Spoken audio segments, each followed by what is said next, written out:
Culture's Pavilion in Davos. Really pleased to be joined now by Sam Bonsey, Director of Operations at The ImPact.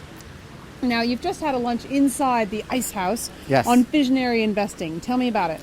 Yes, it was an event that brought together asset owners, investors, entrepreneurs, and philanthropic leaders to discuss ways that we can move more money into investments that create measurable social and environmental benefit.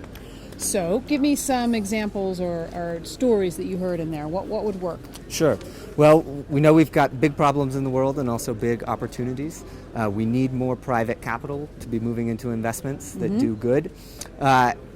In my conversation, we had entrepreneurs talking about their problems raising money. They're building businesses that are creating social good, but they struggle to raise capital. We had investors saying, we want to invest in these kinds of businesses, but we can't find good enough entrepreneurs or fund managers to invest in. So there's a clear matching problem that's happening. So we talked about ways that we could bring entrepreneurs and investors together more effectively in ways that, for example, philanthropic organizations could seed innovative fund managers to help them build a track record, attract more private capital that may be concerned about the perceived risk of the investment. Tell me about the risk and this difference between the real risk and the perceived risk, because that would seem to be at the kind of crux of the problem. Absolutely. It's a great question because there's a growing body of evidence that shows that impact investments, so investments that are made with the intention of generating financial return and measurable social and environmental benefit, actually perform as well or better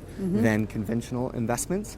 But that message hasn't yet come to the investors themselves yet. There's a marketing problem that we need to solve. So getting that story out, getting that data out is hugely important.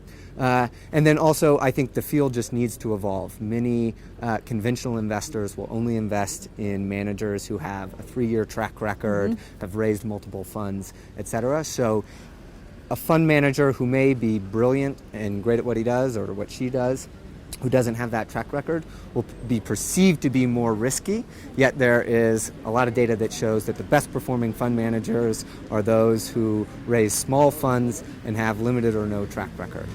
So there's a gap between the real and perceived risk, and we think that by bringing different players together in the ecosystem, bringing philanthropists, private capital, public money together, we can eliminate some of that gap. I'll let you get out of the cold in a minute, but just tell me, is there a specific technology that you think would aid you in this idea?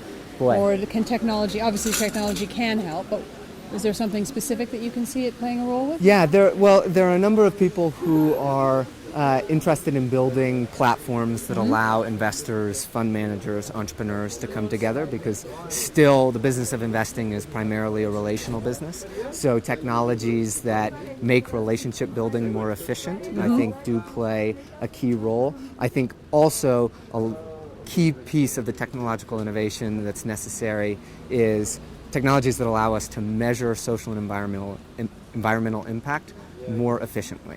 Because once we can get that data out to investors, demonstrate that these investments are making money and having social and environmental benefit, game over. Game over. Sam, thank you very much for stopping outside to speak to me here at the Hub Culture Pavilion, and I'm Edie Lush.